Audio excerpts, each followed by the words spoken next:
Hello, good evening, and welcome to Monkeys with Fire. How is everybody tonight? Hope you're all well. Hope you had a good weekend. Good evening, Lono. Welcome. Thank you for joining us tonight. So then, we've got another live showcase, and this evening we'll be taking a look at Tales from the Loop. Role-playing in the 80s that never was, from Free League Publishing. I have been looking forward to sharing this game in fullness with you all on the channel. If you don't know anything about it, then I think you're going to have a great show tonight, because it's a great game. It's a great setting. I really like the setting. There's a little bit of history behind it as well. So we will delve into the book and the starter set this evening. Good evening, Mystical. Welcome. Hope you're well. Hope you had a good weekend. So then, those who are accustomed to the channel will know that I am not a role-playing game expert. I am somebody who is learning about role-playing games, having played them when I'm back in my sort of college days, and that's been a long time ago. So I'm still getting used to how role-playing games are laid out now. Compared to the ones I played back in the past. I will do my best to obviously not spoil any game content. We're going to try and look purely at the rules, but as always, those in the chat, if you would like me to stop and focus in on something, then feel free. You've got the control. So you tell me what you want to see and we will explore it together. So here we go then. We have Tales from the Loop. We got the starter set and also then the core rules. So if you were just as a player, you might want to get yourself a starter set. It's an easy, abridged version of the rule set, so that it doesn't take you too long to go through it, and you can learn how to play relatively quickly. You've got some pre-made characters in there, along with some cards and some dice, and there's of course a mini adventure. So what we'll do is we'll open this one up first, but then we'll spend most of our time actually looking through the core rules, since they go into a little bit more detail. So let's move this to one side and open this up. So, as I say, we have a pack of dice. We have a map, which we'll open up in a second. We have various rulebooks. I know that some of you guys have already seen this. I did a little bit of a teaser last week, so we'll just give a top level view of this, and then we'll jump into the main rules. So it tells us, well, here you go. Rules, read this first. That's a good intro. And what do we have? We have 32 pages of abridged rules with which to learn and get ourselves familiar with. As I say, a lot of this is of course in the core rules, so we won't spend too long. But, you know, production-wise, it's fantastic, as you would expect. And, of course, some wonderful visuals. We will talk about those in a moment, because, of course, they are probably the key element to this game and how it came about. Alright, so we have our rules. We do have an adventure, the recycled boy, or whomever is going to be the games master. Again, all the things you might expect. We won't focus in on that, because of course that's for another day. And then we have pre-made character sheets. And we'll look at making a character in Tales from the Loop. But who do we have? We have Linda, Isabella, Frederick, Tim, and Maria. And on the reverse, it's all filled out, following the rules of the game. So I'm going to keep one of these to one side so that we can compare this and understand a little bit about character creation. We'll just put those in here. As I say, we have a nice set of dice, so everything we need. And I'll just show you this. It's always good to have a nice map. So here we go. So there are 2 locations in the game, one in Sweden and one in the United States. And this is the Mälaröarna facility, the loop, which I believe is in an area, I think it's at the top of Sweden, with some islands. And is it fjords? Would we count as fjords? So we do have the loop, the facility, deep underground. It looks as if there's a town. Is it Bona? We've got the cooling towers.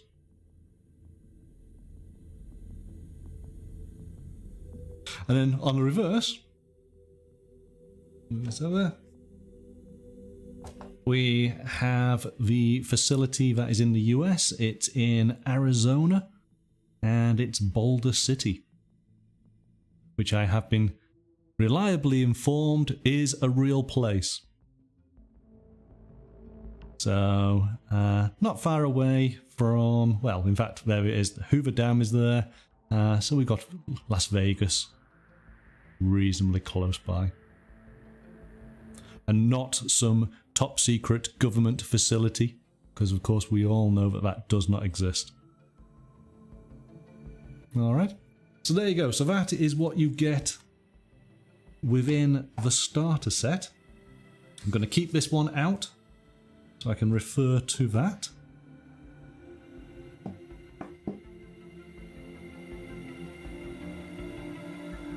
And what we'll do is we will take a look in the core rules. And of course, it does open up with the map. But so for you guys are able to see this clearly, let's go to the digital version, because of course with all of the games that Free League Publishing create, you can get them obviously as hard copies like we got here, but you can also get them as digital PDFs, which of course if you've got a tablet, that makes it so much easier. You're able to search really quickly for keywords. Very, very handy when you are looking up rules. So let's jump screen. And well, there we go. It means I can bring this closer to me and so I can see what I'm doing. So as I say, if there's anything you want me to focus in on, you just holler and I will focus in on that and we can explore it a little bit, because I'm sure that you guys probably know more about role-playing games than I do at this stage. So please do let me know what you think. Ask questions, all good. Okay, is this going to work? All right, yeah, it does. So then, here we go. This, of course, is the important part of Tales from the Loop. The creator of the Loop universe, Simon Stålenhag.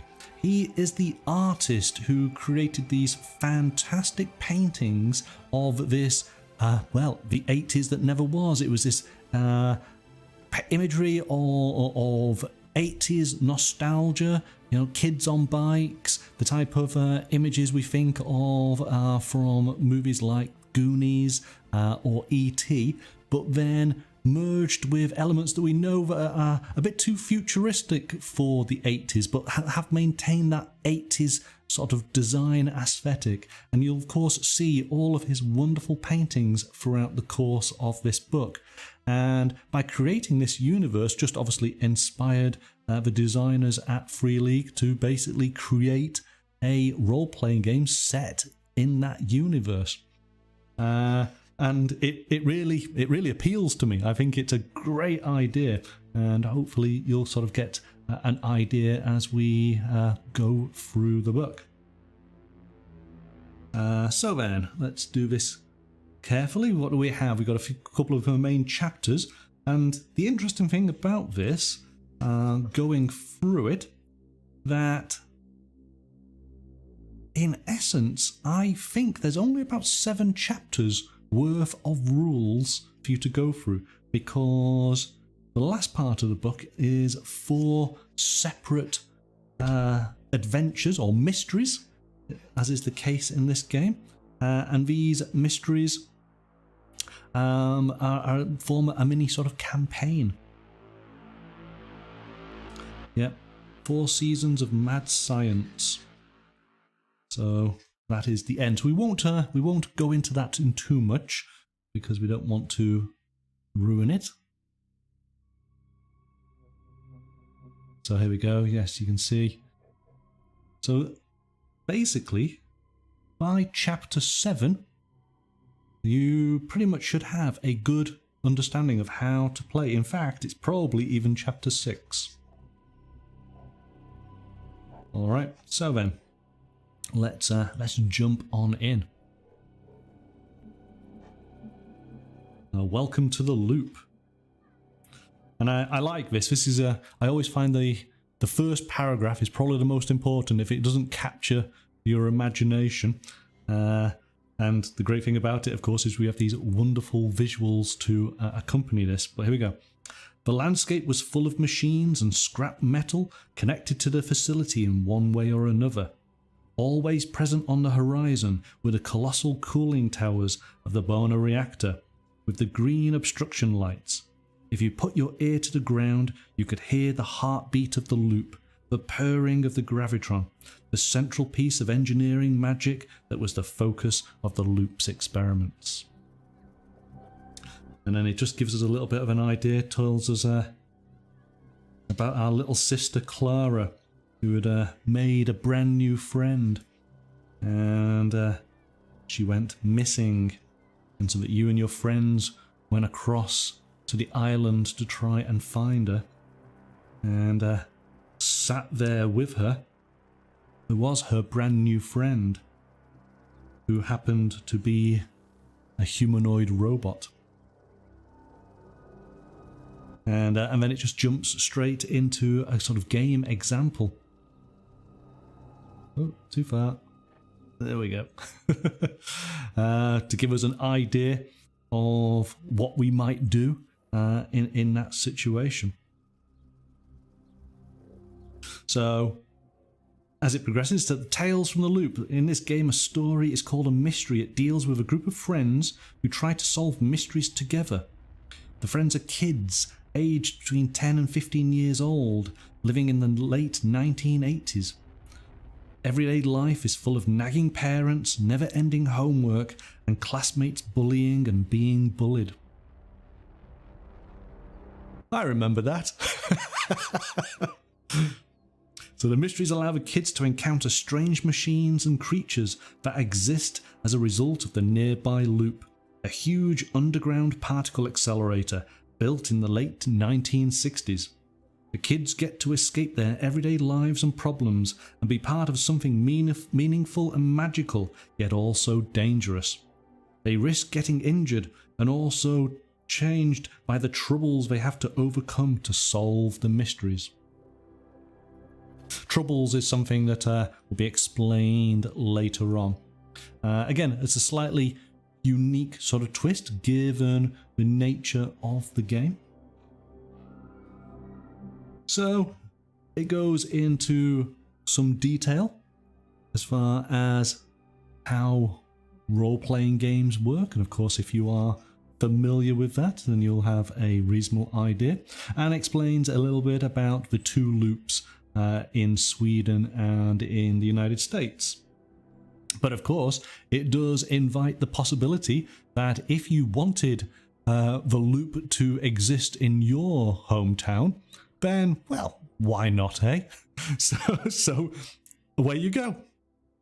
I wonder I wonder how my hometown would be changed by a particle accelerator deep below its ground.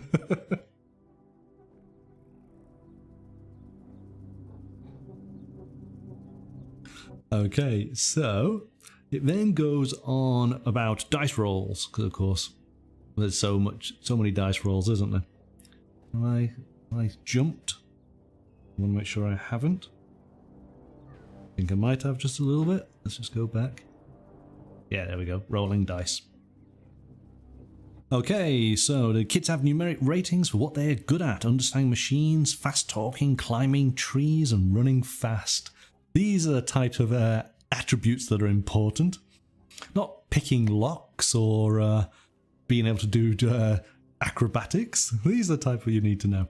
So a 6 means a success, and you rarely need more than one success. If you fail, you may try again, but then you risk getting hurt, upset, or scared.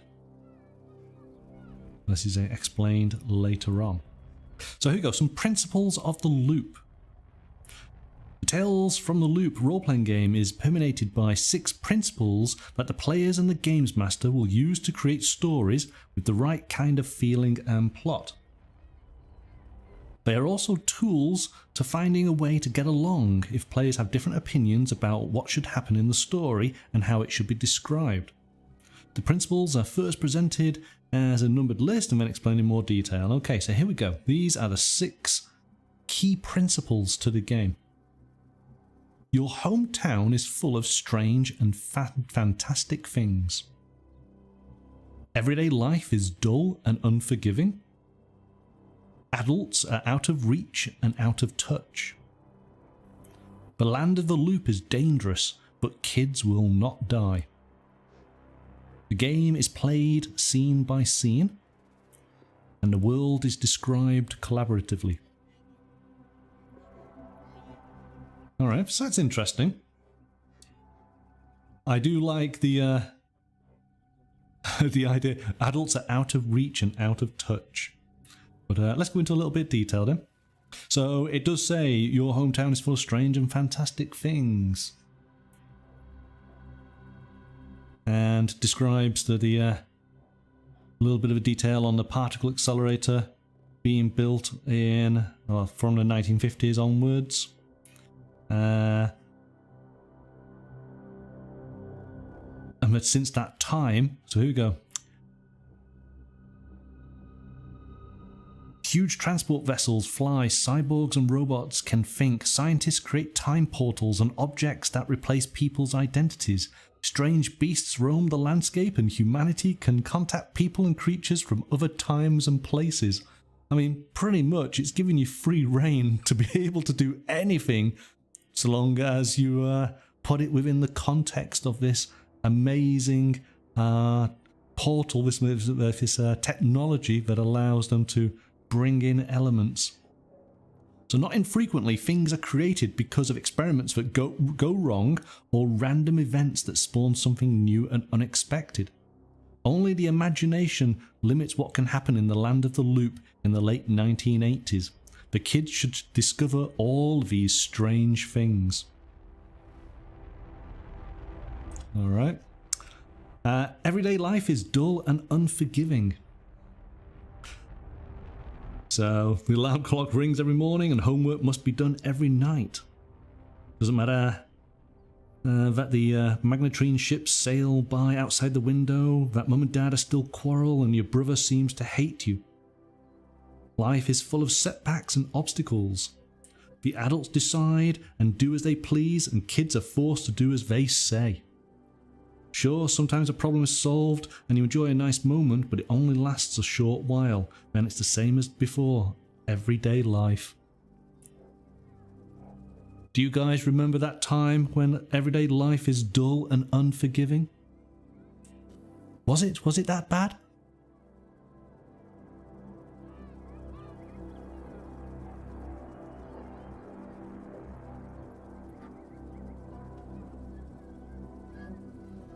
That's adulthood. I guess it is, yeah. Let's just go over to here. So here we go, this is the one I'm interested in. Adults are out of reach and out of touch. It does not matter what you say, the adults neither listen nor understand. They live in their own world, distinct from the kids. There's no point in asking them for help with problems. Mysteries are to be solved, or troubles that must be overcome. The kids are at the mercy of each other. The adults won't even believe in all the strange things that the kids encounter. The adults nag and whine and argue with each other. They are busy with themselves and their work. Moreover, they are ignorant. It is usually their mistakes that the kids need to fix. Machines that run amok, experiments gone bad, aircraft that crash or explode. Sometimes adults help, like when your dad comforts you, or you can call the police and they can catch the burglars, but it never lasts and it often comes with a price. So I like that idea. I'm thinking of if you remember the old was it the old Peanut cartoon? You know, Snoopy. And whenever they would pick up the phone, and you'd hear this garbled voice of the adults, because there was a definite distinction between the kids and everybody older than the kids. So that's how I'm kind of, the adults are there, but not really, are they? You know, because they just shoo kids away. Go away. Go and play with your sister. Don't interrupt us. We're not interested. But there's a dinosaur outside. No, you're making stuff up. It's all in your imagination. Yeah, I think that's going to be an interesting element. Here we go. It's a very small one here, but the land of a loop is dangerous, but kids will not die. The kids can be hurt, locked up, mocked, displaced, robbed, or broken-hearted, but they cannot die in this game. So you kind of have a little bit of plot armor on there, but only so much as you can't die. I suppose things can get reasonably bad, but reasonably bad for a kid. Well, it might seem small to the adults, but of course it could be to them. It could be quite bad. Charlie Brown's parents, that's it. There you go. I'm not going to try and do the impression, but it's you could never understand what they were saying. And I think there was a great way of portraying it, because of course the kids, they all could talk amongst themselves. They, you know, what they were talking about was important, but adult speak, that was not interesting. So the game is played scene by scene, just like in the movies. The mystery is played in scenes. First, the characters talk to each other in the house. Then we skip to where they meet their teacher at school. We don't have to play out every little step they take on the way between home and school. Skip the boring or less important parts. That's cool. So you can say, okay, we're all off to school to go and meet this person, and just jump straight to it. This reminds me a little bit of, do you guys remember we played those interactive detective games? And we were able to go from location to location and then just start quizzing characters. Feels a little bit like that. So in Tales from the Loop, the Games Master is the one who sets the scene, often with the help of the players. Setting a scene means to initiate the scene and end it when it seems done. The Game Master should consult the players when unsure. The Games Master should also ask the players to suggest which scene should be set. So, okay. I like the idea of this. Yeah, so basically, you've got a variety of different locations. And it's a case of just jumping from location to location. You don't have to do all the bits in between unless there was something important. Maybe that trip through the woods to your friend's house is actually an important part of the progression of the story. And so thinking very much like a movie, and I like that. And then so the final point, the world is described collaboratively. The games master is responsible for setting the scene and describing things in the story, but that doesn't mean that they should do all the work themselves. The games master should ask the players for help all the time. Ask them what their school looks like and what the weather is, and why the neighbours are arguing and so forth. So the games master should ask the kids questions. Oh, this is quite cool, because then as players you can answer back as kids. Okay, so what does your mother look like? What's fishy about the lady in the house next door? What is the mood like in the house when you get home? The games master should use the players' imaginations by asking questions all the time and making sure the group creates the world together. If the players make up flying schools and parents who work as alien hunters, the games master should remind them that the principle of everyday life is dull and unforgiving. The strange and the mysterious should be in the mysteries. Okay, so yes, keep your things sort of realistic to the world you're creating. Or so you have to tap into your inner child. Yes, a little bit. Yeah, that's gonna be quite. That's gonna be an interesting part. Again, this is what I'm enjoying, exploring these different role-playing games. Of course, each game deals with how the game plays slightly differently, and they all have their own unique angles, and I do like that. Mystical, my favourite D&D group plays as kids on Sundays on Twitch. Right, okay. That's cool. Well, you know, maybe they should play this type of, or is it kids within the D&D universe? I think that would be quite terrifying, really, wouldn't it? At least within this universe, it's all fantastical, but you're going to be okay. So here we go. So this is the bit that obviously really has caught my imagination. A game that is set in the 1980s, but it's a different 1980s. So let's just see here. One of the core elements of the game setting is that the Tales from the Loop RPG takes place in a distinct and iconic period of time, the 1980s. It's a time you probably know well. You might have even grown up during this era, and if not, you have probably experienced it through a score of iconic movies like E.T., The Goonies, and War Games. Yeah, you see? After the pessimistic 70s, the 80s looked ahead and upwards.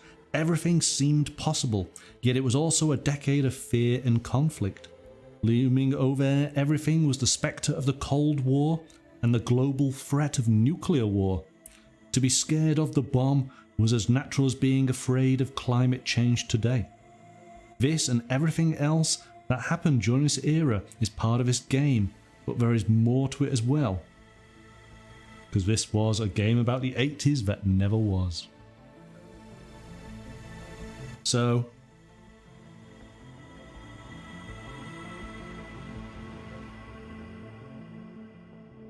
we get a bit of a prompt here, and I was trying to think of other sort of iconic 80s movies that would kind of help set the scene. It says here, of course, Ghostbusters, Top Gun, Return of the Jedi, The Goonies, E.T., The Breakfast Club, Back to the Future, Stand By Me, Gremlins, Karate Kid. Can you think of any other iconic 80s movies?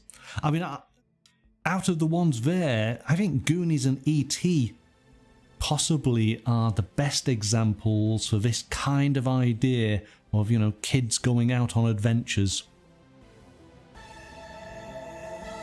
But even Gremlins, even though I suppose the kids are a little bit at the top end of the scale there. The Explorers. I don't recall that one. What was that about?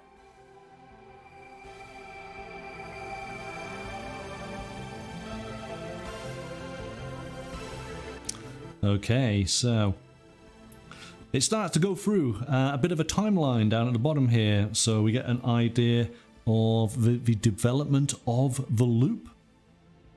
And then it explains to us all about the Swedish loop. Tells us about Sweden in the 1980s. Tells us about some tech companies that I think they're all fictional. Hey, I watched a video last night about the top 10 robots because I thought it was relevant a little bit to this. My goodness, robots are amazing. You never would have thought it. All the things that you think of in movies and in TV shows and how fantastical they are, and yet, hey, there are real life robots that are just as fantastical. The technology is brilliant, but it's that kind of technology better and then set back, well, 40 years, isn't it? So that's the kind of thing we're going to have to try and create. So the explorers, kids get abducted by aliens only to find out near the end that the alien was just a kid, an alien kid themselves. All right. Hang on a second. When did Short Circuit come out? Is Short Circuit an 80s movie? Sure, it must be.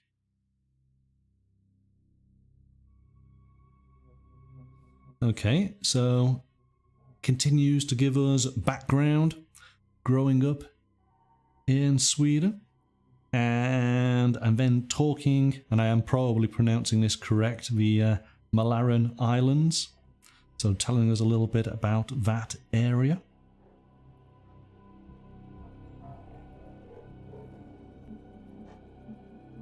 You know me, I have difficulty pronouncing pretty much anything.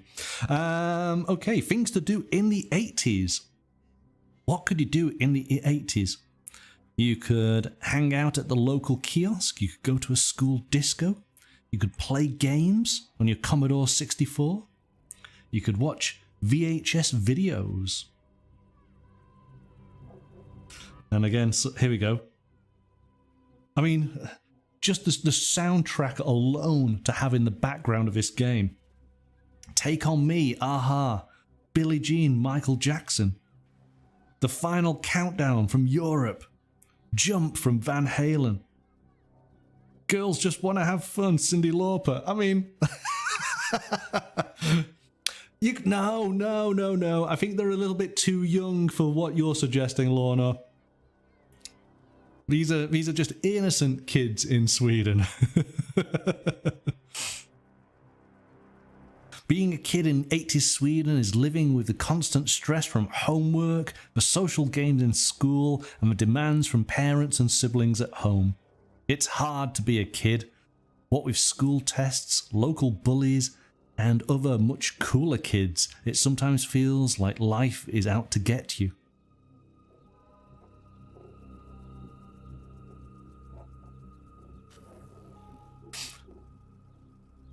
I don't think cocaine was in every 80s movie. I'm pretty sure the kids in E.T. didn't have any. Alright, so... we then start to find out about some of the various landmarks in Mälaröarna. And I am really not going to try any any of these names. Oh, black water and deep forests. Oh, here we go. I'll go with this. At least has an English. So Black Lake Lands is the main island of the setting. It covers an area of 82 square kilometers and is surrounded on all sides by Lake Mälaröarna. So below are some of the important places listed with short descriptions. So there's some interesting things here. A stone palace. So I could. Oh, I really am going to mess this up now.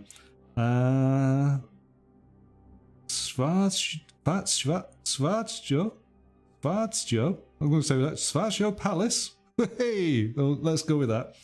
Stone palace built in the Rocco style by the Swedish king Frederick I in the 18th century as a gift to his queen Ulrika Eleonora. Partly built by the British royal architect William Chambers, it stands on the ruins of another royal castle that burned to the ground in the 17th century. So I dare say you could do a quick Google search, you could find that. You could find that palace. See, again, I suppose that is one of the advantages of it being set in a real place, is at least you could actually maybe get some photographs, have an idea. So it does obviously give us the map of the loop, gives us a few more locations. So Munso, the home of the loop.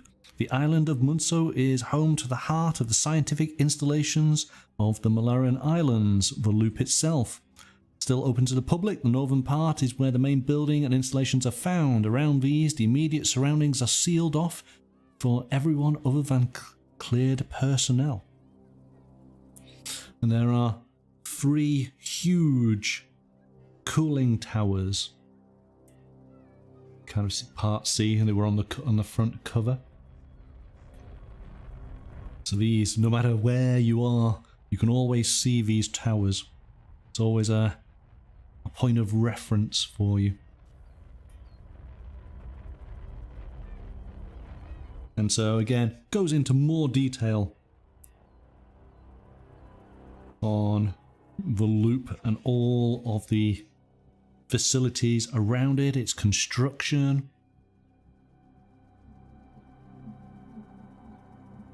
Wow. Okay, so the scale of the loop, or rather loops, is daunting. The main particle accelerator, PRIM-1, has a diameter of 26 kilometers, unsurpassed anywhere in the world. It is capable of performing experiments that were previously only dreamt of. There is a secondary accelerator, PRIM-2, at 20 kilometers in diameter. So it's interesting. There's lots and lots of detail here. Really is fleshed out. Good evening, Amberden. Welcome. Thanks for joining. We are taking a look at Tales from the Loop. We're just getting started. So, and then this is interesting. So there's a lot there talking about the loop itself, because of course it is such a key component to the world that we're playing within. But then it starts talking about civilian technology, because obviously the discoveries from the loop have resulted in innovations of technology.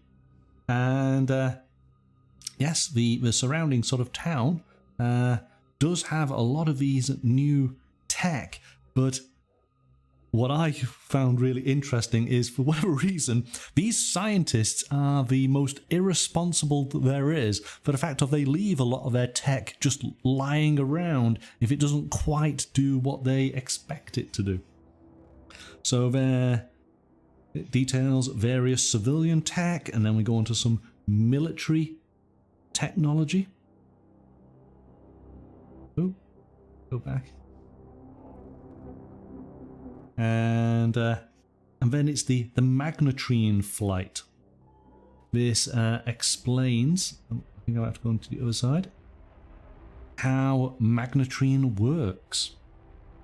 So basically we have, I want to say sort of repulsors, because of course it's magnets pushing against the Earth's magnetic field, so to give the vehicle lift. So I like this. It's actually it's a bit in the book here. It's an advert, as if it was in a paper, telling you all about it. So this is how we have flying vehicles in this universe. But again, not fantastical, not not too spaceshipy. They very much have a grounded, working sort of design to them.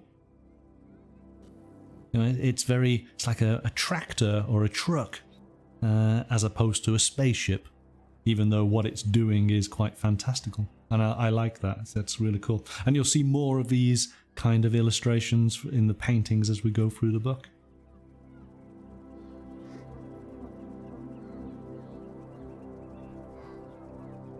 Okay, so then, in contrast, it tells us all about the US loop.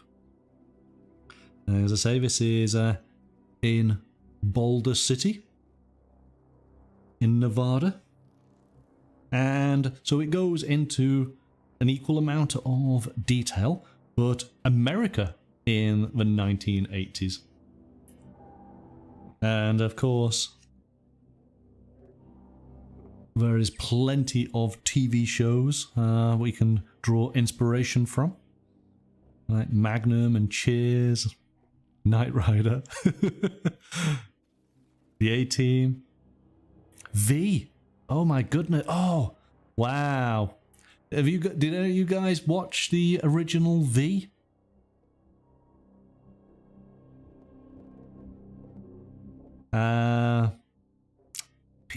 Miami Vice. That's an interesting one. Star Trek.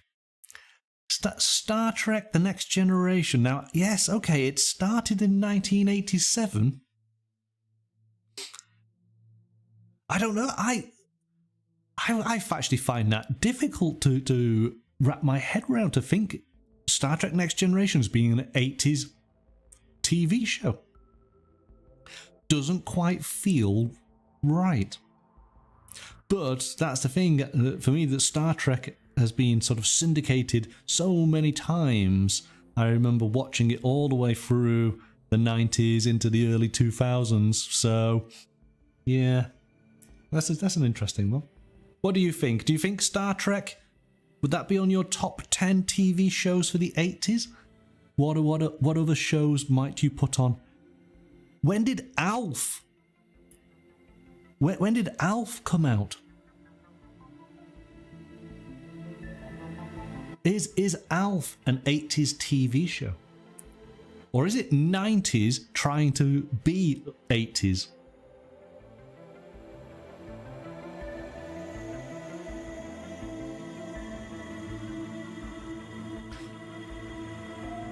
Harry and the Hendersons, yes, I remember that one. So Alf was made in the 80s, but it's not set in the 80s.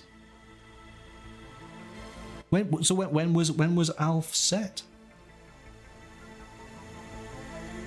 I'm interested in that one now. Oh, you're talking about Star Trek? Yes, yeah. Star Trek is a bit confusing, isn't it?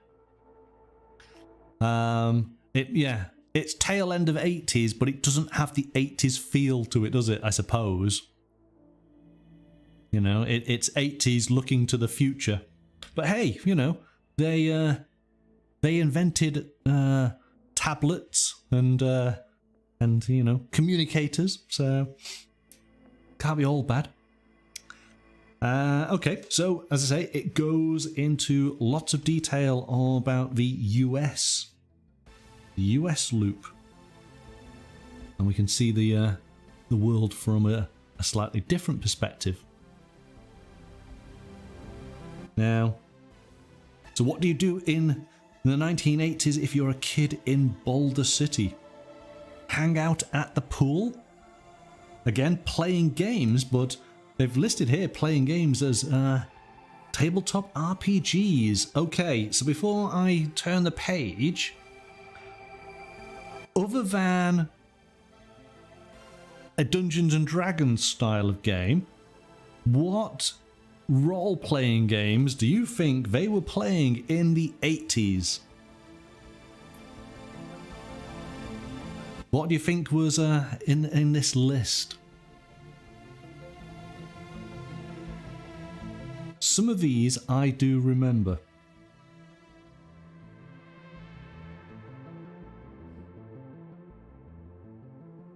So you're saying, oh, Shadowrun, TSR Marvel, Star Wars. Star Wars, that would be the West End Games version, wouldn't it?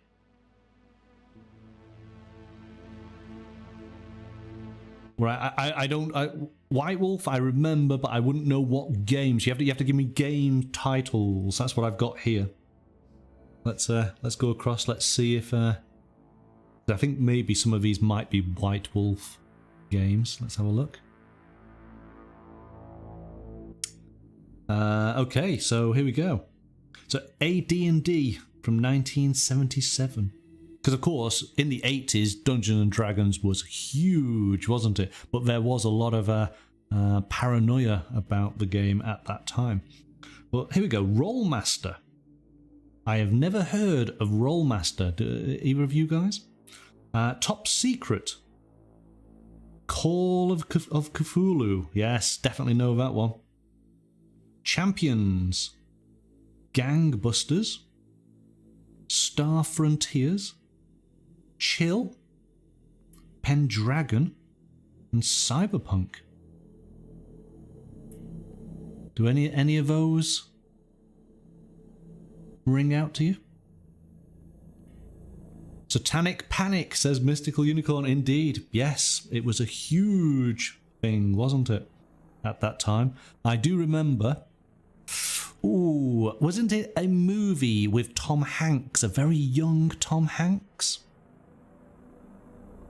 Essentially making a film out of the fear that was spreading the nation. Mazes and Monsters, was that the name of the movie? I do remember watching that. Yeah, I think I probably read the little blurb on it and thought, oh great, it's about Dungeons and Dragons, I'll watch it. And was, of course, very, very disappointed by the actual movie. But hey, this year we've got a new Dungeons and Dragons movie to watch, so things can't be bad. Top Secret was a spy role-playing game. Okay. Tunnels and Trolls. See, that's the great thing about it. Roleplay games have been around for so long, and there's so many different types out there, isn't there? What else have we got? Oh, here we go. Oh, it's on your own CD. Top 10 music videos. Well, Thriller, of course, is a classic, 1983. We're Not Gonna Take It, Twisted Sister, 1984. 1996, Sledgehammer by Peter Gabriel. Alright, so yes, and of course, 1980s is the MTV generation, isn't it? It's all about music on TV. So it starts going through more details about Boulder City, all the different locations that might be of interest. Boulder City Airport, the Dam Hotel, the theatre, and then of course we get a image of the map, which we saw that's part of the starter set, and we have Lake Mead. Lake Mead is an artificial lake created by the construction of the Hoover Dam to block the Colorado River, which forms the local border between Nevada to the west and Arizona to the east. It is the largest such reservoir in the nation when it reaches its peak capacity in 1983. And of course we have Hoover Dam.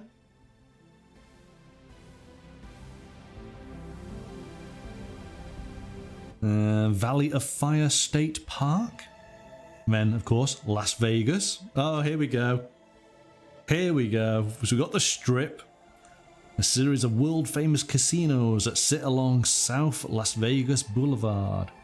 But then, just to keep you guys happy, we have Area 51.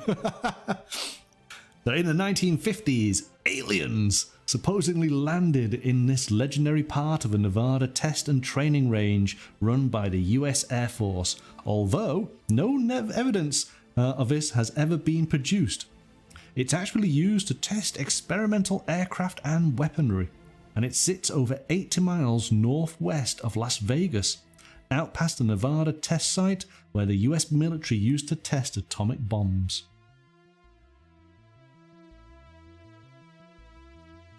That's cool. That's cool. See, I mean, you know, you got your kids playing out in the desert. They stumble across Area 51, you know. These things happen.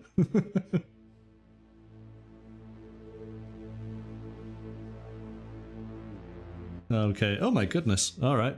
Again, I hope you guys are enjoying all the artwork that you can see. I know it's a little bit broken up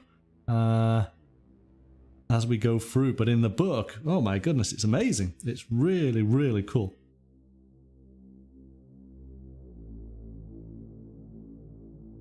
Wow, this is a little bit like War of the Worlds. I like this. And it finally does tell you a little bit about the actual US loop. So there we go. We've had essentially 3 chapters really just setting the stage, giving us a good idea of what the world is like, be that from the Swedish or US perspective. So we get an idea of the type of environment, the type of place we're able to go into, and just, you know, get our imaginations going. So this next section is how you actually create your character, the different types of kids that you can be. And what my intention is that maybe in a few weeks' time, I'm going to make the character sheet available to you guys so that you can download it and either put it onto your tablets or print it out. And then we'll go through this section in more detail and basically create our characters for this game. And then we can have a bit of a discussion to see what characters we made. I'll do all the dice rolling as necessary and just explain everything. I think it'll be a bit of fun. So that's the idea in a few weeks' time. Roger, welcome. Thank you for joining us. We're working our way through Tales from the Loop, the role-playing game from Free League Publishing and from artist, get it right, Simon Stålenhag. You can go and check out Simon's Instagram account where you'll see amazing paintings. Did any of you guys happen to watch Tales from the Loop on Amazon Prime? You might have recalled it. It is a TV series, 10 episodes. It's well worth a watch. I really enjoyed it. But it is interesting. It is interesting. And I don't want to sort of spoil anything about the show. It's incredibly well made. And what I really did like about it, looking through the book here, looking at all the paintings, they have that wonderful way of recreating the painting, the scene, but of course using real people and special effects. So for that split second, you are actually looking at the painting in the real world, yeah? But an interesting point that I was discussing earlier this week is the tone of the series. The tone of the series is possibly a little darker, a little more maybe melancholy. Whereas the game and the paintings are a bit brighter, a bit more optimistic. And I think maybe that's a fact of how back in the 80s things were brighter and a bit more colourful. Certainly they seemed it. Maybe it has something to do with the copious amounts of cocaine that was going around, as Lornor suggested. Whereas now, maybe we are a little bit more sort of the 80s are what I can't call them remakes. I'm thinking, of course, like Stranger Things and Super 8, and then, of course, Tales from the Loop. They're in the 80s, but just a bit darker, a bit more, yeah. So it's slightly different. So the game is a lot more positive, a lot more brighter in its approach. That's an important point to sort of keep in mind.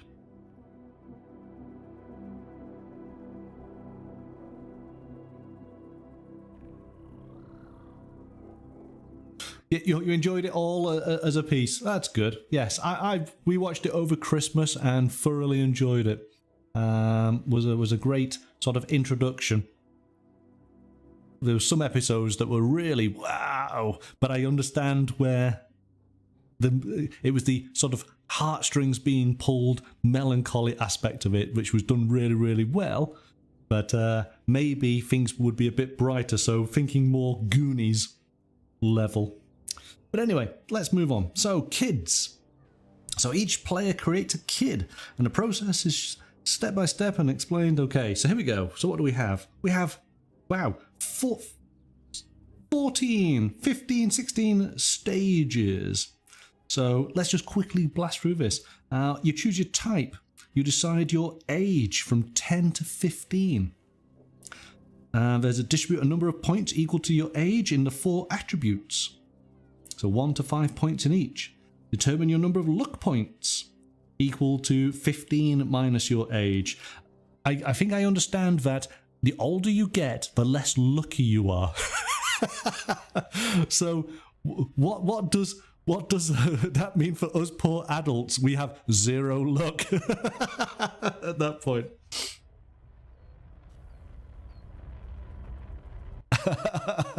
Very nice, Lorna. Very good, very good. Okay. So we then get to distribute 10 points in our skills. We then pick an iconic item. Pick a problem. So these are some of the elements I'm going to enjoy explaining. Pick a drive. Pick a pride. Define your relationships to the other kids and to some of the NPCs.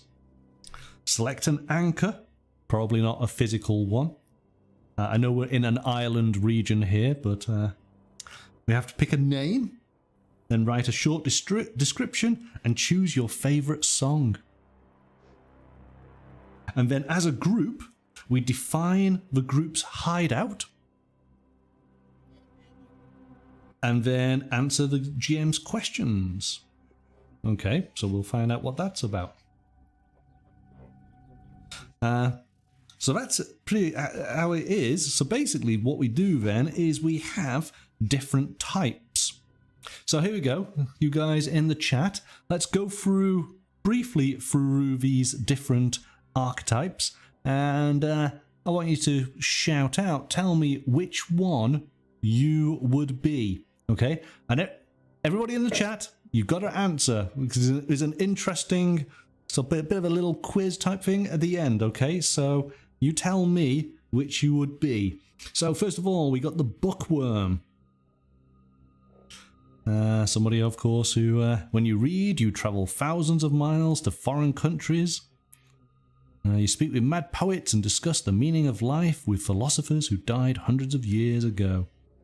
So lots of things here to build. So we've got key skills, calculate, investigate, and comprehend.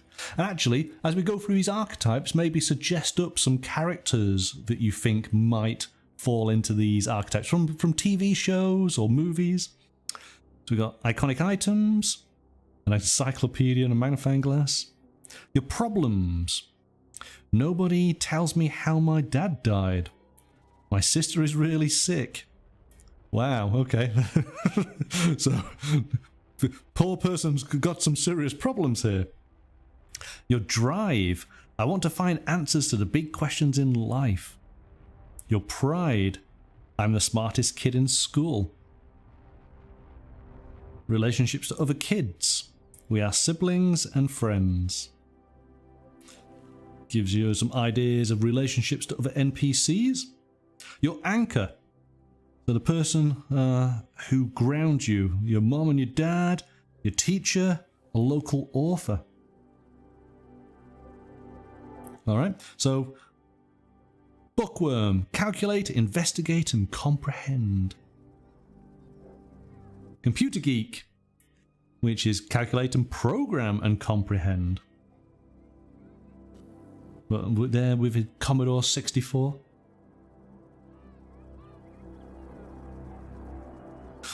Iconic item, toy lightsaber. What are they trying to say? Your anchor, the guy who owns the comic shop. I rely on the guy who owns the comic shop more than my parents. Oh, I love it. You know exactly what is important in life, to break the record in Super Mario Bro. Brilliant.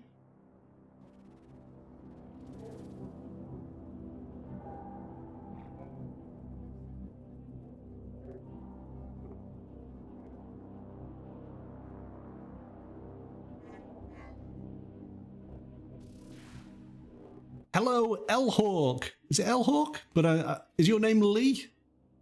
Good evening, Lee. Thank you for joining us. How are you doing tonight? How was your stream?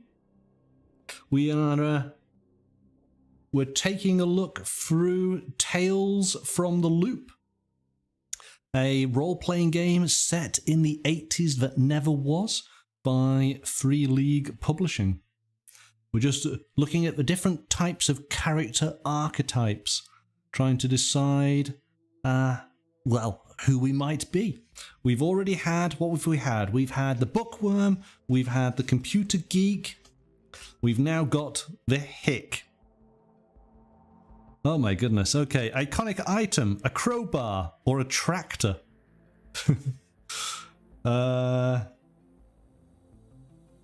The anchor, a fellow hunter.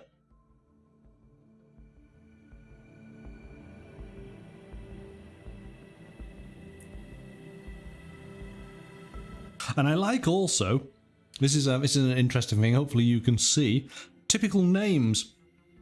We get both Swedish and US names for each character to give you some idea of who they might be.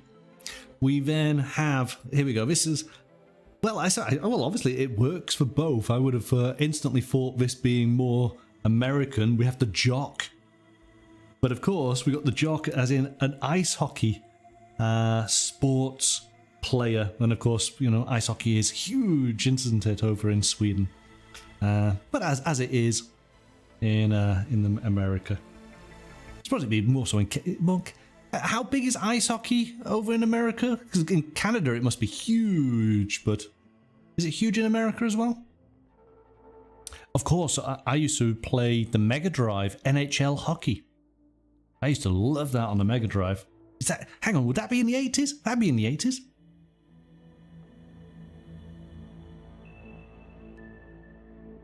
So then, the jock, his baseball bat, hockey stick, or BMX bike. Oh, BMX bike. What else do we have? His anchor is coach for the team. Of course, it's going to be coach. Of course it is. His key skills are force, move, and contact.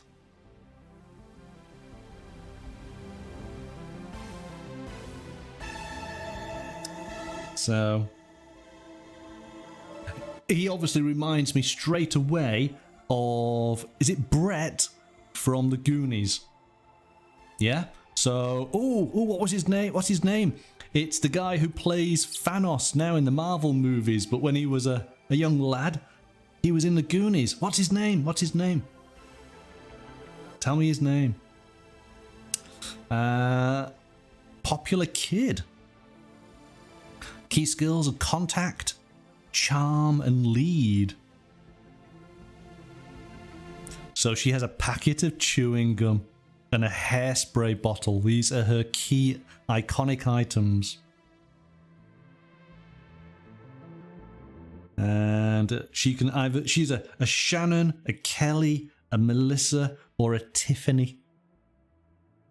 Does she look like a Tiffany?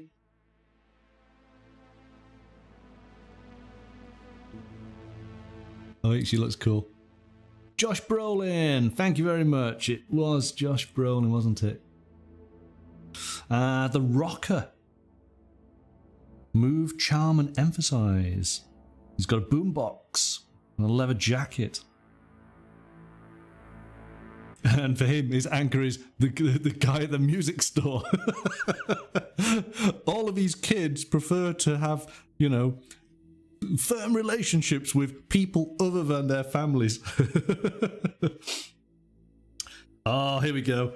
Nicknames: Slash, Axel, Ziggy, Mickey. Like it. Tommy Lee, Spike, Ozzy, and Fuzz. Oh, so no, Tiffany needs a cheer outfit, blonde hair, and a ponytail. Oh, okay. Well, let's find out. Is there the cheer? Yes, because of course the cheerleader. Yeah, there's got to be a cheerleader, hasn't there? Troublemaker.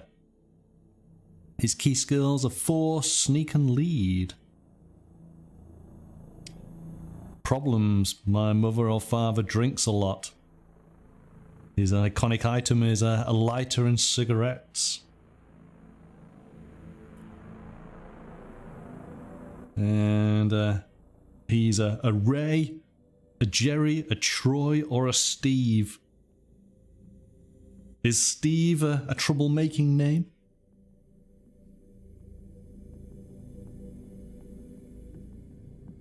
I suppose if we don't have a cheer, then maybe obviously the popular kid could be a cheer. It's maybe it's a little bit between, you know, merging the popular kid and the jock sort of character-ish. Would that work?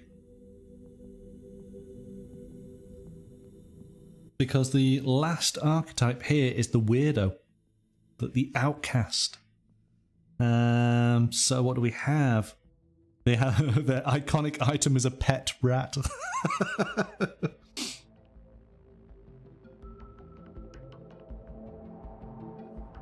Their anchor is their grandmother or a neighbor. So that's an interesting set of characters. Okay, so from you guys, what did you pick? Let's just go through them. The bookworm, the computer geek, the hick, the jock, the popular kid, the rocker, the troublemaker, or the weirdo. Which did you go for?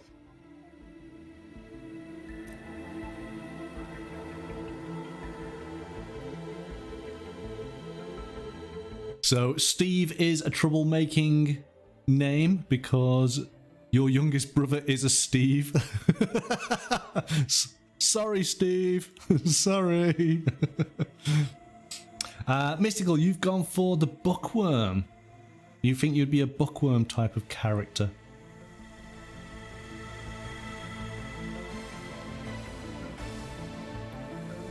What about the rest of you guys? Did you pick a character archetype? Who would you be? So, it then starts to go into more of the detail. And we will go through this in another stream. So I won't focus on it too much tonight. But this is an interesting little bit here. Choosing your age. As you've noticed, being older means higher attribute scores, but fewer luck points. Higher attribute scores mean you will always be better at certain actions, while more luck points make you more versatile. So that's interesting.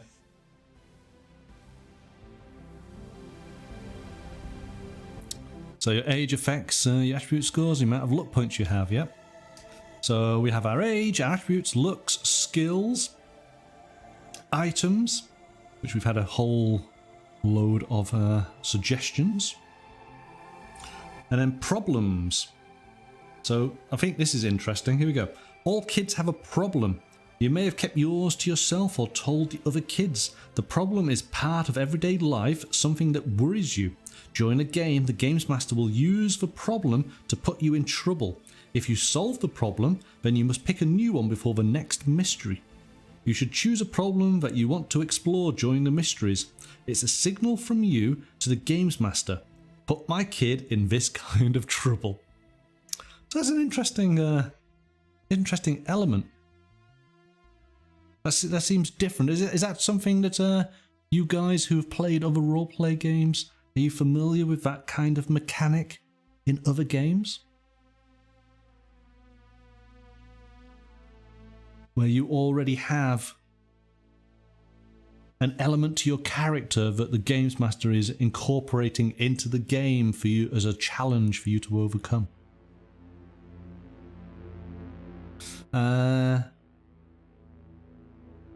Oh, there we go. It goes over through our drive and our pride, our relationships with other characters, our anchor, which for the most part is typically shop workers in your various area of interest.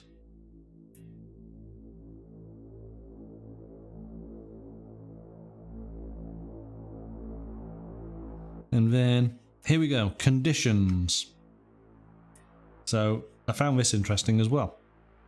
The kids cannot die, but they can suffer from conditions. When you try to overcome trouble but fail, or if you push a dice roll, you may be forced to take a condition.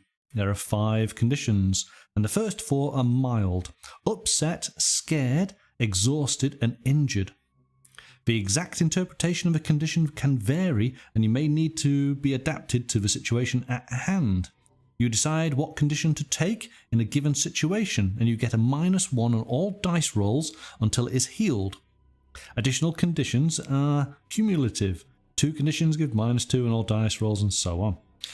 If all 4 mild conditions are marked and you take another condition, you are broken. If you get broken, something really bad has happened. You are mentally or physically hurt, and you will automatically fail all dice rolls until healed. So the conditions are also an indicator of how to play the kid. You decide how much you want to play out your conditions in the scenes. The games master can help you by asking questions. How do you feel? And in what way are you upset? You should never be forced to play your condition if you don't want to do so. I find that really interesting because, you know, kids were, you know, with a little bit of pressure, they could absolutely just, you know, mentally just break down. And it's like, I am not doing anything, you know, tantrum. I think that could be an interesting element. So, you know, and being scared, things can be really scary, can't they? So, you know, would you just be absolutely frozen? Would you be able to overcome it? What would it take for the other members in the team to help you overcome that fear? I think this is an interesting part. Again, is this something that you're familiar with in other roleplay systems? Mystical saying, RPGs will have something like that because of creating backstories and such that the DM and GM will use for your character. Yes, I think it's interesting because there is a little bit of acting and obviously a lot of imagination that goes on in playing these type of games, isn't there? And it's a collaborative experience, and I like the idea of how the game is structured, like a movie or a TV show, and the games master is basically putting the camera on the various players. They're all together in the scene, but hey, here's your moment to shine. And if there's an element that you're trying to sort of overcome, it's your little bit to step up and act and do your bit to try and deal with it. I like that. So we have a few more bits where it's experience. We have to give our kid a name, bit of a description. So, you know, jeans and body warmer, sneakers. Favorite song. Choose your favorite song from the 1980s. Try to pick a song that says something about who your kid is. You can also use a song as a theme to play at the gaming table when appropriate. Okay, here we go. It's a question. What song? What song would you choose?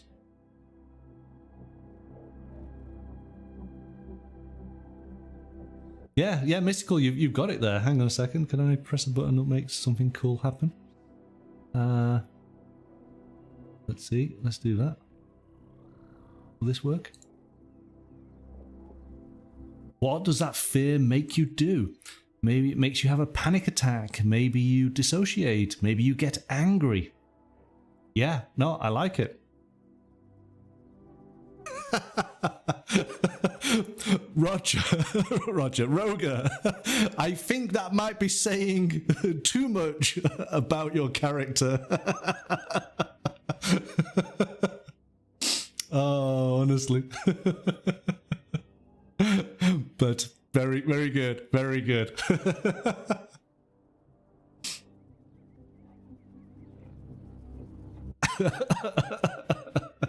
Okay. Sometimes I shouldn't ask questions of the chat, should I? But leave it in the comments. Tell us what you think. What would be your song for your character? Okay, a hideout. Isn't this cool? Hang on a second. I need to change the page. Hang on a sec.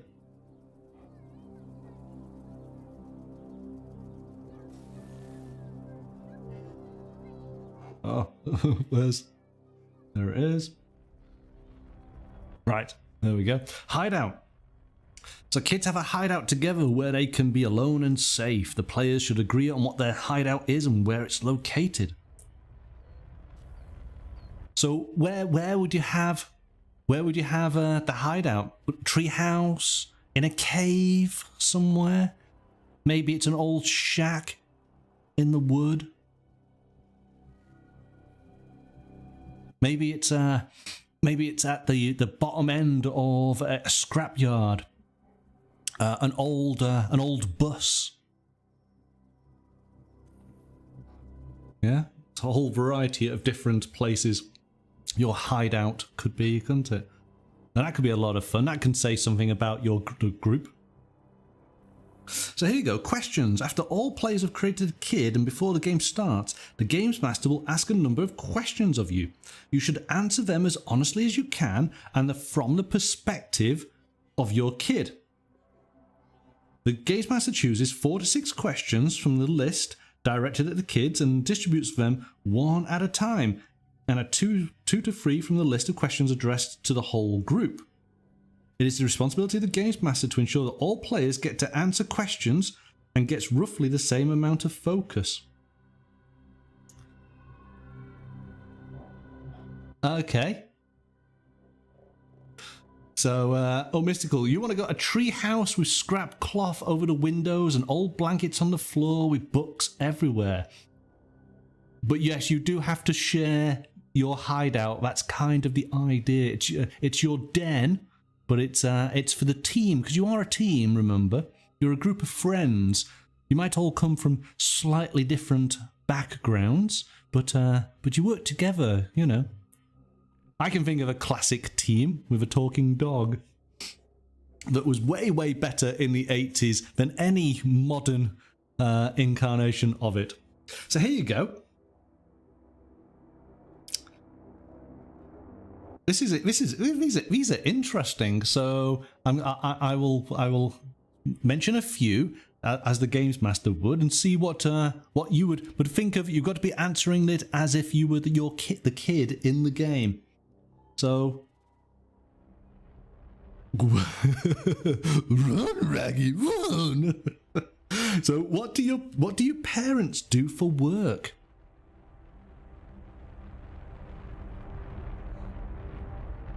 Do they work at the Loop? Do they have just a job in town? Do they travel out of town and go to the city? Roger, you want an old abandoned industrial warehouse. Okay. That could be cool, but very dangerous as well, couldn't it? Yeah. So here you go. What do your parents do for work? Anyone going to answer that? What do your kids' parents do? Let's give you another one. What does your room look like? Your room at home? You might feel that your hideout is your safe space, but you do have a room at home with your parents. What does that look like? Dad tells lies for a living. Wow, okay. So what occupation does he have? Because this says a lot about your character instantly. If your character, your bookworm, is so perceptive that she, and I'm assuming it's a she, sees right past Dad's veneer of his work, that's something. That's quite something. That's very deep. But again, that's what's really cool about this. I like it. He's a lawyer. Okay. All right. No, that's good.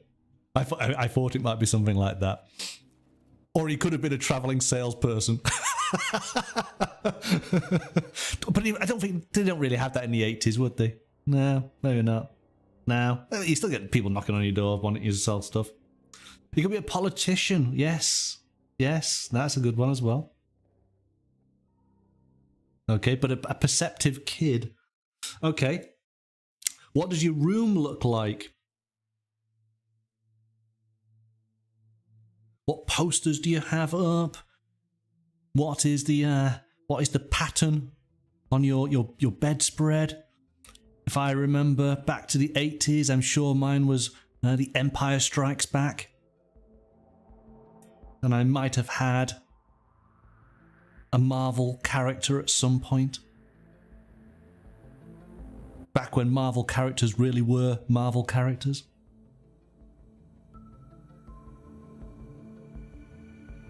But then it does give you a section where you do questions to the group as well, because of course, you're working as a team. We want to bring you all together. Star Wars and comic booms? Comic books, I'm going to assume that is. Yes. Yeah, iconic bedroom memorabilia materials all around. Okay, so here we go. The next section. We're up to chapter 5 already. Remember, I said there's only 6 or 7 chapters to the rules here. So we are blasting through this. So, trouble. Trouble is something that prevents kids from doing something. It can be a bad thing about to happen or possibly fraught with danger. It is the Games Master's job to create trouble. Trouble is woven into the conversation and described by the Games Master as people and creatures doing things or as something happening. The Games Master asks you how you react, and you may try to overcome it somehow or ignore it and let it happen.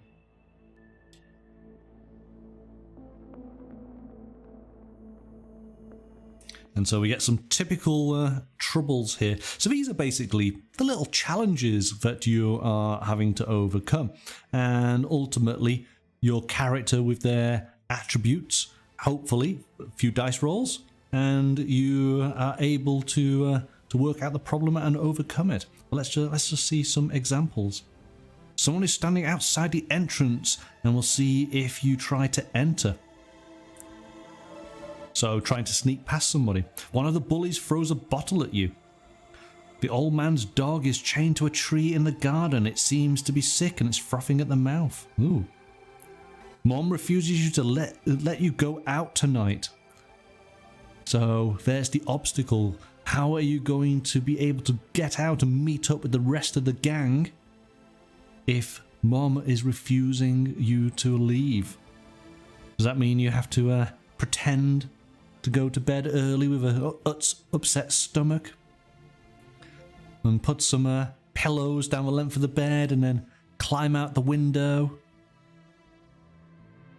go down the tree? Who's ever gone out their window? That's something that you only ever get to see in 80s movies. I've never gone out of my window and left the house. If I went out my window now, I'd probably break my neck. So okay, so we got basically different conditions, things that prevent you from doing what you want to do, and so of course it requires a dice roll. Mystical, you've gone out the window. You stuffed animals under the covers. See, that is proper sneaking out, see? Yeah, I missed that. So, here we go. Suffering conditions. Sometimes the game's going to tell you that you suffer a condition if you don't overcome the trouble. So we worked out about conditions a little bit, about being upset or being panicked.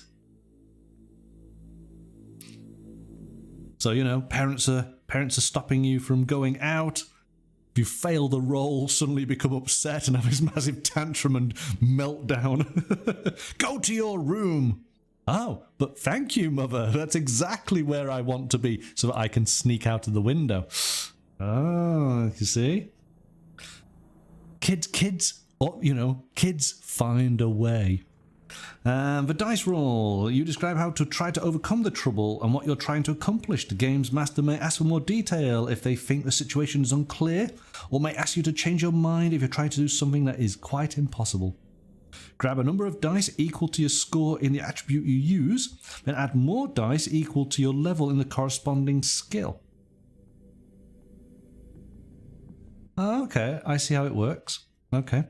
Because we do have our attributes, body, tech, heart and mind. And we do have our skills. Sneak, force, move, tinker, program, calculate, contact, charm, lead, investigate, comprehend, and empathize. So, here we go. Let's just work out this situation. If we are trying to leave, but the parent has said we cannot, how would we go about this? I think it's going to be using mind as the attribute, because we're being sneaky basically, aren't we? At this first stage, to try and get past the parent, we are being sneaky. We might use body as the challenge, the second challenge of, you know, going out the window and shimmying down the tree. But to start off with, it's being sneaky, so it's mind, along with then the skill of... Now, interesting, so there's only 3 skills per attribute. So here we go. We've got investigate, comprehend, or empathize. So what do you think? If we were trying to be sneaky, if we were trying to sort of lie, get round our mum, is it a case of, could you justify saying it was comprehend because you absolutely understand the situation and you are deliberately doing things? Or would it be empathize? Trying to play on the other person's emotions?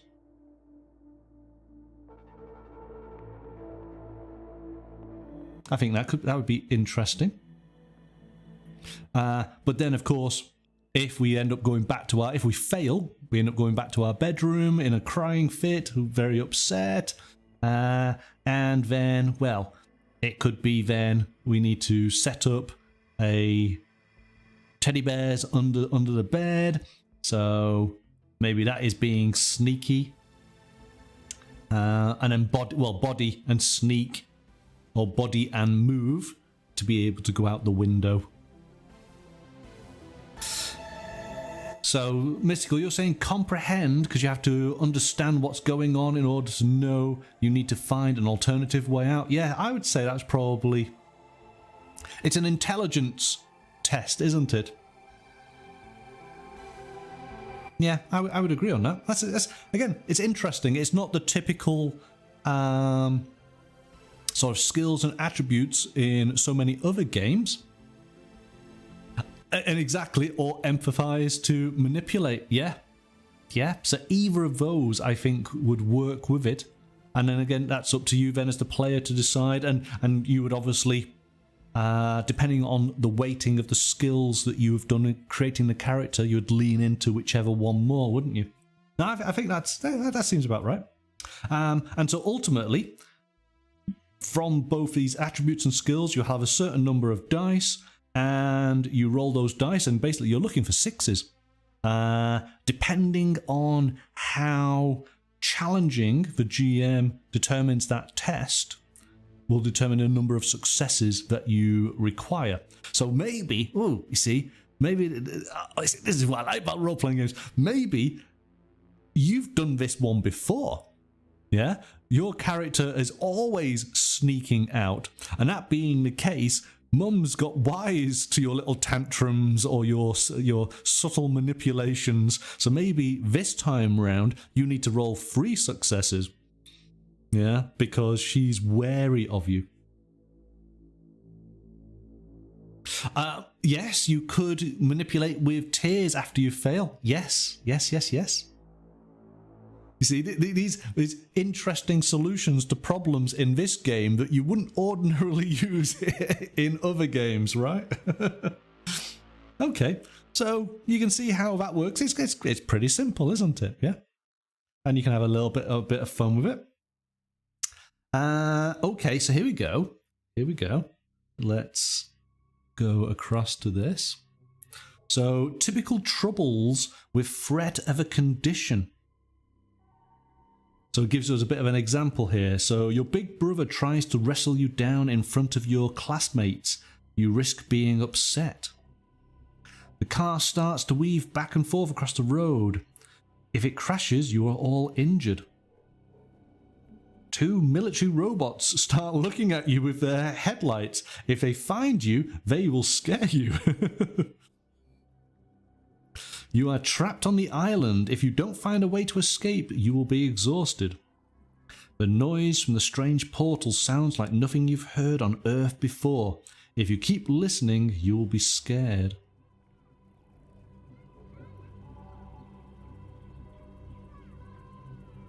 Alright, so that gives you an idea of if you fail, those will be the conditions. And remember, conditions give you a minus in your particular abilities, so it makes things harder.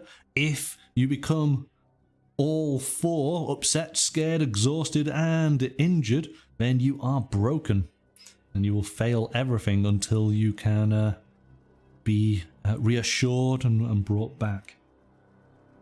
So there is a way, doing the impossible, of you. So yeah, in rare cases, more than 1 success is needed to overcome trouble. You might be trying to do something almost impossible, such as persuading your mother to let you go outside, even though the garden is full of crazy robots. Well, it's kind of close, wasn't it? This may require 2 or even 3 successes. The Games Master should only demand more than 1 success in the most extreme cases. Okay.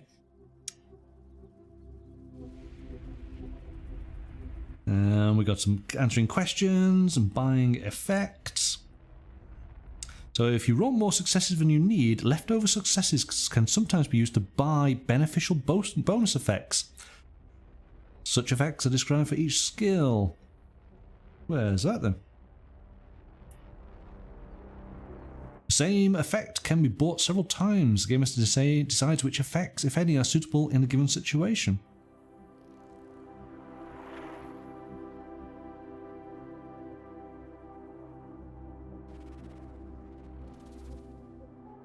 Okay, we'll have to look into that more. Talking about failed rolls and then pushing the roll. So if you fail, you can immediately retry the task by mentally or physically pushing yourself to the limits of your abilities.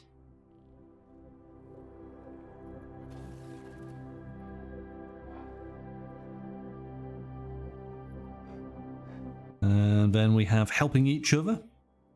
One kid may help another overcome trouble if it seems plausible in the situation. To help, you describe what you do, and then your friend gets one extra die to roll. A kid may never get help from more than one of their friends for a single roll. So two of you can work on a problem together. That's cool.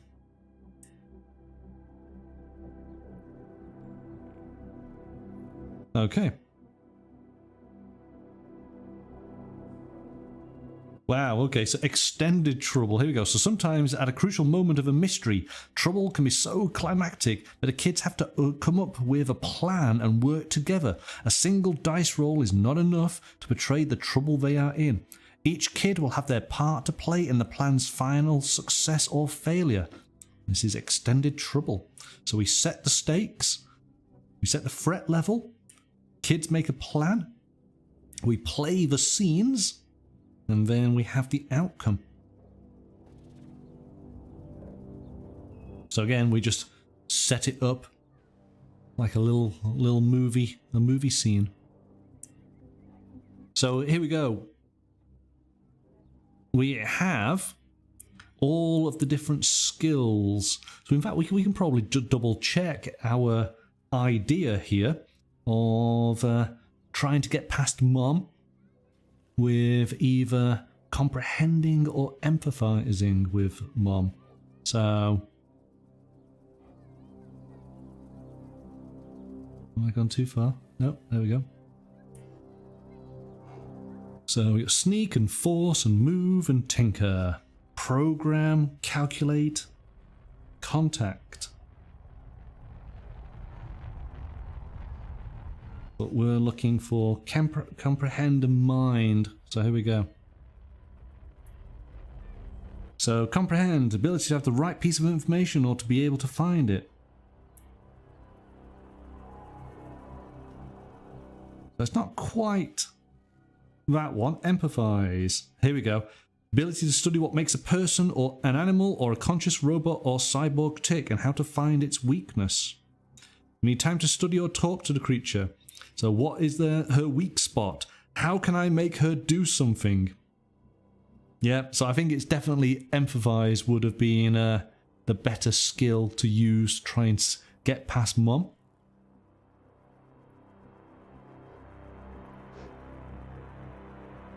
I think if we tried comprehend, maybe there would have been a bit of a minus on that. But I think, you know, if your players can justify it, then does the games master allow it? You know, what do you guys think? Do you think if a player puts up a good enough argument in their favour? Okay, so the GM always trumps the rules in any system. Yeah, I agree. I think if players are able to put forward a good case and we're all having fun, then it seems plausible what they're trying to do, then I don't see why not. Maybe we just make it a little bit harder, you know, if they're... Maybe you got to have an extra success. So here we go. So the mystery. So everything so far we've gone through is we've understood about the location. We've understood about the different characters and their archetypes. We have just gone through the mechanics of basically testing characters as far as their attributes and their skills. And so this chapter 6 is about the mystery. So this is the area where it is the framework of the adventure, the mystery that our kids are trying to solve. Mystical. If they can sell it and make it believable, then yeah, the GM should absolutely allow it. The whole point is to have fun and be creative. Absolutely. Absolutely. So here we go. The mystery. The mystery is a scenario for the kids to play, like a comic book or a TV show episode. A mystery has characters and a plot for the players to uncover. Unlike these, a mystery has no set chain of events, which takes the story takes and how it ends depends on the choices the kids make, and to some extent on chance. So there are 4 complete mysteries ready to play in chapters 9 through to 12. Most mysteries take a couple of hours to solve. Each mystery has a structure that includes 6 phases that will help you as the games master to set the scenes and put the kids into trouble. So using a mystery is the primary way to play this game, preferably for one-shots or shorter campaigns. An alternative method of play uses something called a mystery landscape. Ooh, I think the mystery landscape basically is a campaign. So let's find out though. So the truth of the mystery. The first thing you need to do when you write a mystery is to create the truth. What is the story about? Most mysteries in this game can be divided into 3 categories: human error, conflicts, and mischief. Wow, okay. So this is pretty much, yes, this is where the GM comes on in, and it's all about writing your own scenario. Oh my goodness, let's...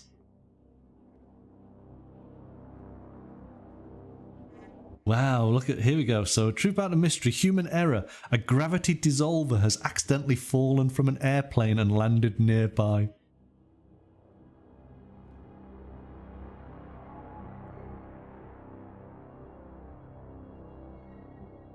Three different experimental buildings randomly create a force field that makes people grow old very quickly.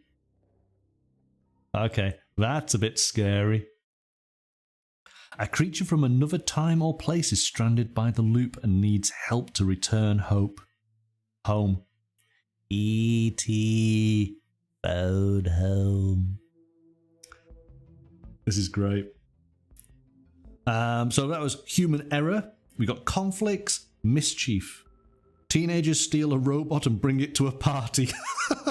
But things go off the rails and someone is badly hurt or even killed. So our kids can't die, but other kids in the game can. Oh, that's not good. Not good at all. Do not play around with big lumbering robots. Okay.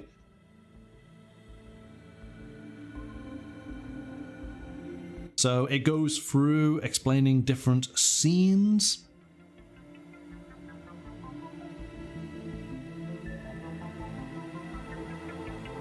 So again, yeah, it's very much thinking like a TV show. And I think most of us have a good understanding and appreciation of how you can imagine those scenes of a TV show stitched together to tell the story. And as I say, it's just focusing the camera onto the player, getting them to act out their little bit of the scene, do the things that they want to do, and then move on to the next player. And of course, that's a bit of back and two. It could be different players come on into the forefront as they are contributing to the overall story.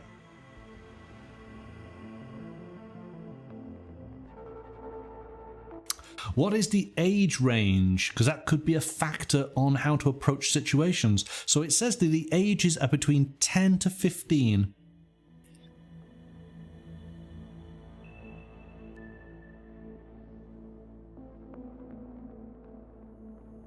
So we've kind of got, you know, just shy of teenagers and young teenagers. But I always thought that, you know, you'd have maybe some 8-year-old who really shouldn't be out with the rest of the group, but, you know, they tag along, yeah? Or maybe that's the person who maybe gets lost, maybe ends up going searching for old pirate treasure, and maybe it's the older kids who have to go and rescue them. And of course, all of this happens completely while the parents are unaware of the danger that their lovely little kid has been in. And it's all just a big adventure. It's like everyone's fine. Everyone gets home with a few scrapes and bruises. Yes, you need that token young kid. Yeah. So I think maybe that's part of the GM puts that in, because I don't know, I think most people might find it difficult, mightn't they, playing such a young age. It's always the younger siblings of one of the older kids. Yes. I don't know. Could you play an entire game as a 9-year-old? Gosh. That would be something, wouldn't it? Okay, so you think you definitely could do that? Oh, that'd be cool. Okay, so we got phases of the mystery. Okay, all right. So let's take a look at this. Here we go. This is important. So, introducing the kids. Each kid gets a scene of their own from everyday life, with or without trouble. So that's cool. Okay, I can see how that works. We can sort of skip through the different players, looking at where they are. Maybe one of the kids is at school, one of the kids is at home. Maybe one kid's, because their parents have to have a shop, they're having to help out. So we've got little situations, little scenarios that gives them maybe a little bit of a test, introduces them, we get an idea of their characters. Okay, so then we introduce the mystery. The kids encounter or discover something and they start to investigate. So maybe it's a case of we do that bit of introduction, we all then meet up at the hideout, and then one of the kids says, I found out about this hole in the fence down on the east side of this complex. Hey, wouldn't it be cool if we go on in there and have a look around?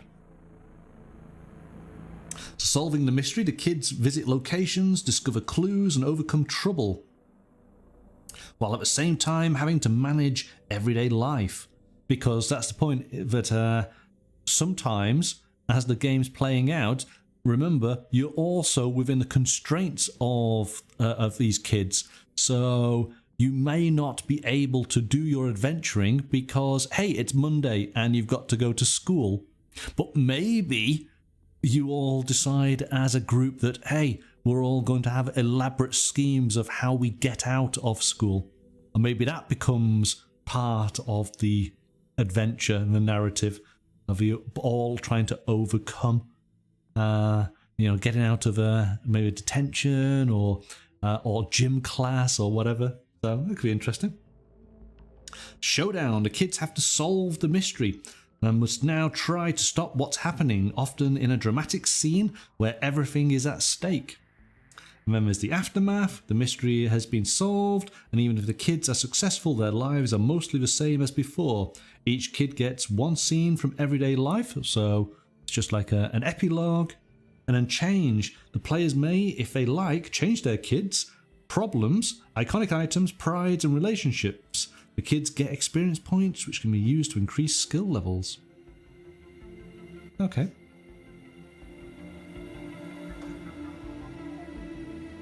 And so it then goes into more detail on how these various phases link together,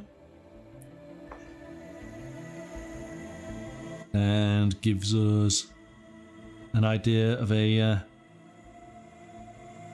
various clues. So solving the mystery, how clues link. Showing how clues can link clue 1, 2, and 3 into the showdown, or maybe picking up various clues. Clue 1 leads into 2, but 2 leads into 1, 2 leads into 3, 3 leads into 2, into the showdown. So it's an interesting way of how you can construct your mystery.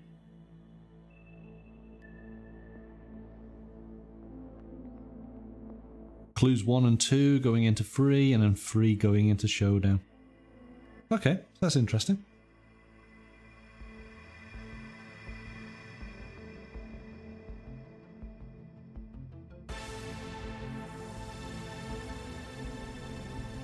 Giving lots of examples.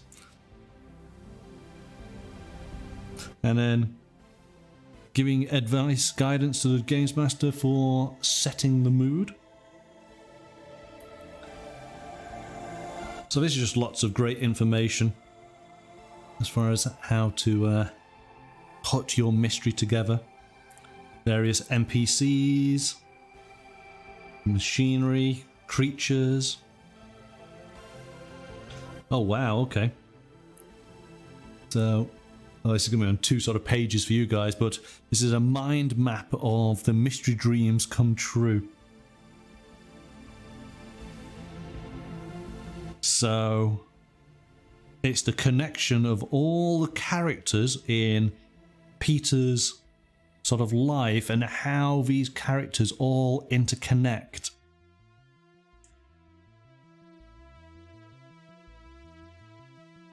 And you can see down at the bottom the kids. So that's where you start. And I suppose it starts off with the fact of your teacher becomes very ill. Right? This is where then your mystery starts. And you can then learn and start to find out about other people, and then you find out about Peter. Wow, this is actually really interesting. This is an interesting way to sort of visualize all the connections. I've never seen anything like this before. This is great.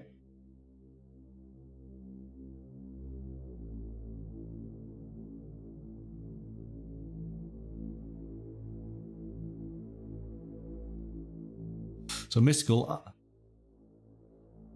I mean, I also walk around the house going, F is for fire that burns down the whole town. U is for uranium bombs. N is for no survivors. That spells fun. Okay, you're a very disturbed 9-year-old mystical. Okay, what do we have here? Various equipment that can be found in the world.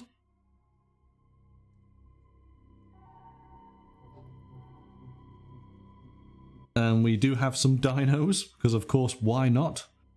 Velociraptors, oh my goodness. And Triceratops.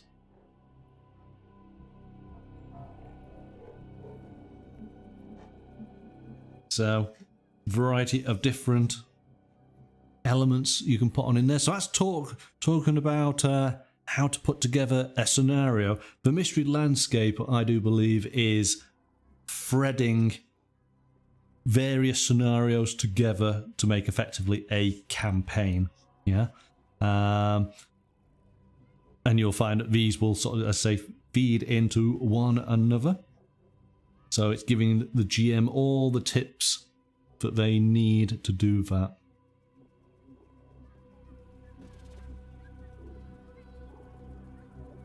Obviously just doing it on a larger scale. So tips for the players, various characters.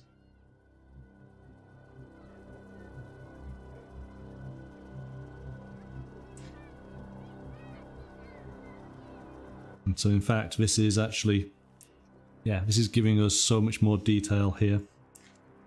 So I think actually, yes. So that's pretty much it. Because to go any further, and we've got all this wonderful art, but I don't want to ruin anything. This is the basically all of the scenarios.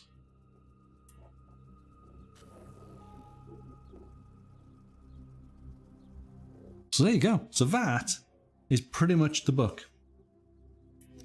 Without ruining any of the additional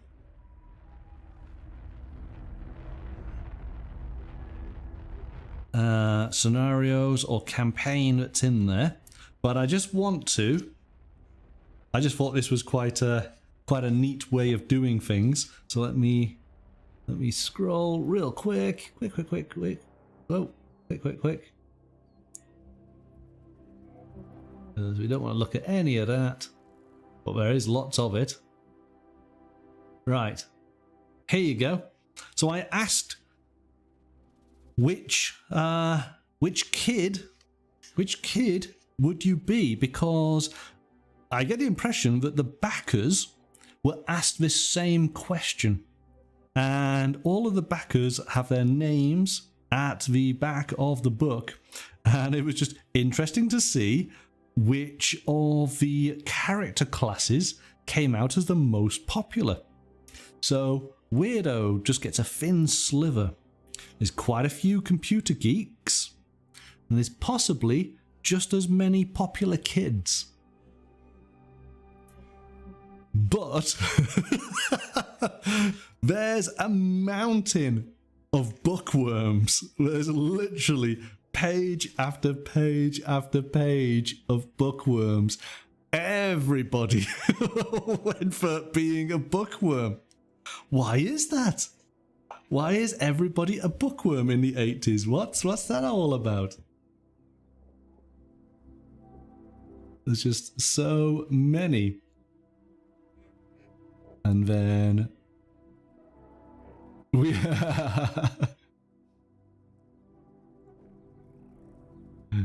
haha, we will rule the world.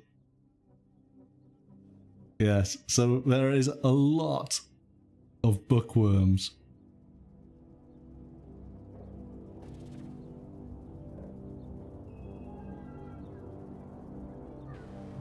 And so there you go. That is Tales from the Loop from Free League Publishing. Role-playing in the 80s, that never was. I'm looking forward to us creating our own characters. I think we will have some fun doing that. So we'll need an evening when we've got full-on 80s nostalgia. Giving you a rough idea, so you can maybe have a little bit of a think about it. But yeah, we'll do that in a couple of weeks' time, I think, and create our characters. Yeah, and that's something I intend to do with all of our role-playing games, is go through the steps of creating a character within that world. So we'll just, you know, that'll give us enough to just to have a little bit of a think and see what we can create. Just get those that imagination going a little bit. Should be fun. All right. So then, well, thank you so much, everybody, for joining me tonight. Hope you enjoyed looking through the game. We'll be back on Thursday evening with an exciting game to play, a economic city building game, board game. So that is going to be Thursday evening from 7 o'clock. So hopefully you can join us then for that. Thank you, as I say, Mystical and Lornor and Roger. Thanks all for joining us. Great to see you. Look forward to seeing you on Thursday. But I guess until then, thanks for watching. Bye for now.